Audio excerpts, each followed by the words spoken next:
My name is Julie Bergstrom, and this is my story. In 2009 was my first year to begin volunteering with Faith in Action Caregivers as a placement for the Junior League. At the time, my son was 8 months old, I think, and this was my first time to take a placement after having my first child. And I'd had a suggestion from a lot of friends that this was a good placement because you could take your kids with you. So the office had called me to try and set up that first drive, and they usually try to find good compatible matches based on your schedule and how flexible you are and how much assistance you can give to their clients. They had suggested that they had a gentleman that needed help getting a ride to visit his wife at the nursing home, and they thought that he would be a good match for me. So I took that drive, and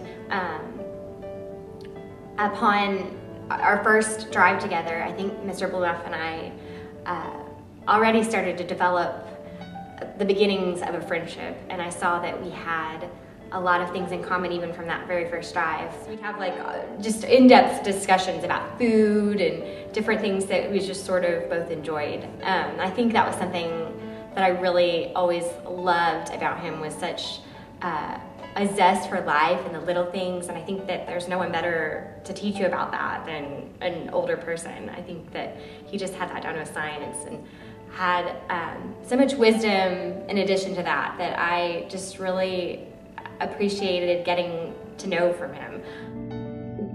A lot of times when I would drive him, I would actually drop him off at the J, because he would go there, and one of his weekly activities sort of was to volunteer in the classroom there. He was a former teacher and he loved working with children, and so he would go around the lunch hour after I had taken him to visit his wife.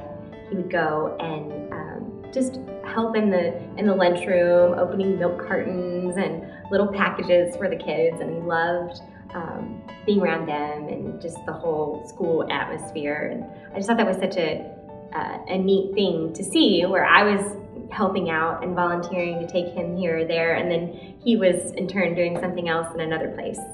And so I had told the people at the volunteer office, I said, if he calls anytime, even if it's summertime, I want you to always call me. I'll jump in even when I'm not volunteering. I'll be happy to jump in and drive him anytime.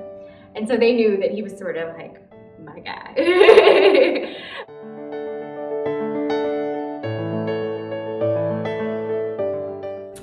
It was right around Valentine's Day. I remember that I received a call from him, and it was the week of Valentine's Day that he called, and he said, I'm not gonna need you to drive me to tomorrow. I think he called me on a Tuesday, and I was just driving him on Wednesday.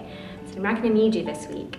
And at first he didn't even give me the answer, and I didn't know what had happened, but I could hear in his voice the sort of shock, and then he told me that his wife had passed away, and so that he wasn't gonna need me that week.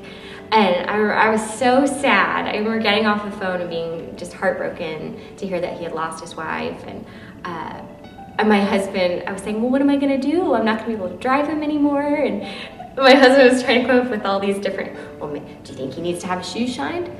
What about a trip to the library?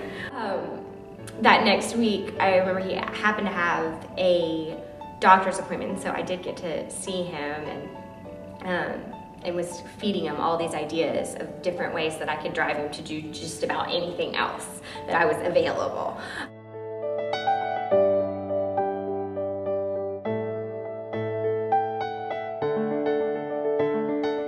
But it was like any other drive, you know. I mean, I enjoyed him every time I saw him, and I was just sad that was the last time that I would get to visit with him, because I feel really lucky that we got to know each other, and I just feel very fortunate that this experience was one that I got to have.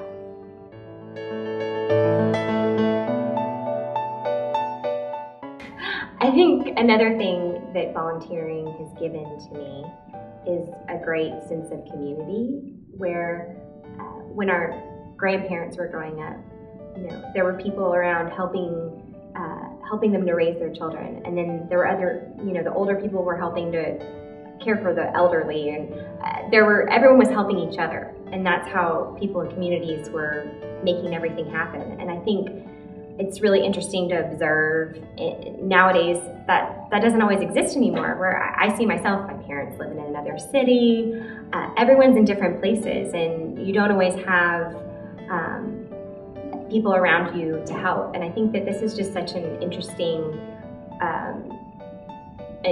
thing to be a part of, and that I think is something we have to learn.